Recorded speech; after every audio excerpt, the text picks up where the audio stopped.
A reforma da Previdência, que vai ser conduzida pelo governo de Jair Bolsonaro, vai incluir os militares, que, no entanto, merecerão uma espécie de tratamento diferenciado especial. A avaliação foi feita nesta segunda-feira aqui no Rio de Janeiro pelo futuro ministro da Defesa, o general Augusto Heleno. O corte de despesas é uma das prioridades do futuro governo de Jair Bolsonaro.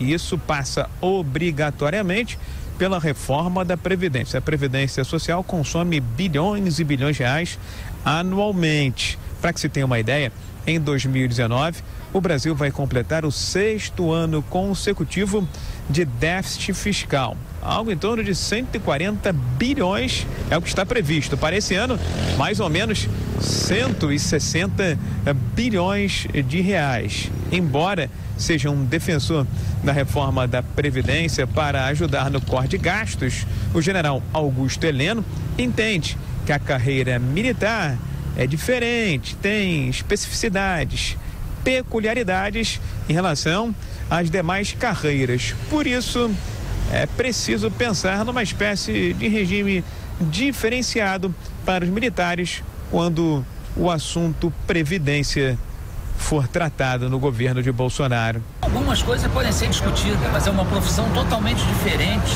uma série de imposições profissionais. Nós não somos funcionários públicos, então tem que ser tratado como tal. Não pode ser tratado, não pode ser jogado no bolo das outras.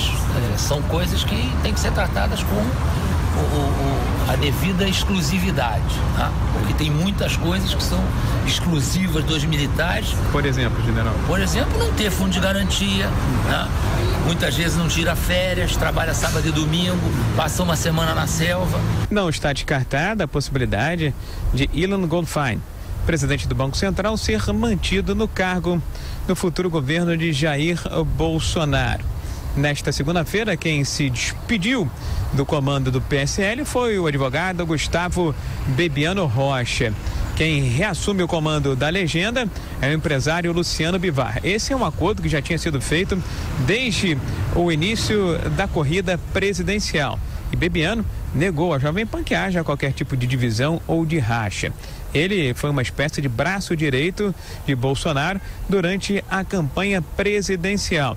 Bebiano Rocha negou que possa ser o futuro ministro da Justiça do governo de Jair Bolsonaro e disse que dentro da legenda, dentro do partido, há dois nomes que agradam bastante: o do juiz Sérgio Moro, de Curitiba, e o da ex-ministra do STJ, Eliana Calmon. Do Rio, Rodrigo Viega. A polêmica reforma da Previdência, Denise. Exatamente. Parece que está ganhando força a possibilidade dela ser discutida ainda neste governo. É a posição de Paulo Guedes. Ele acha que isso diminuiria muito o trabalho dele no ano que vem e encurtaria os prazos.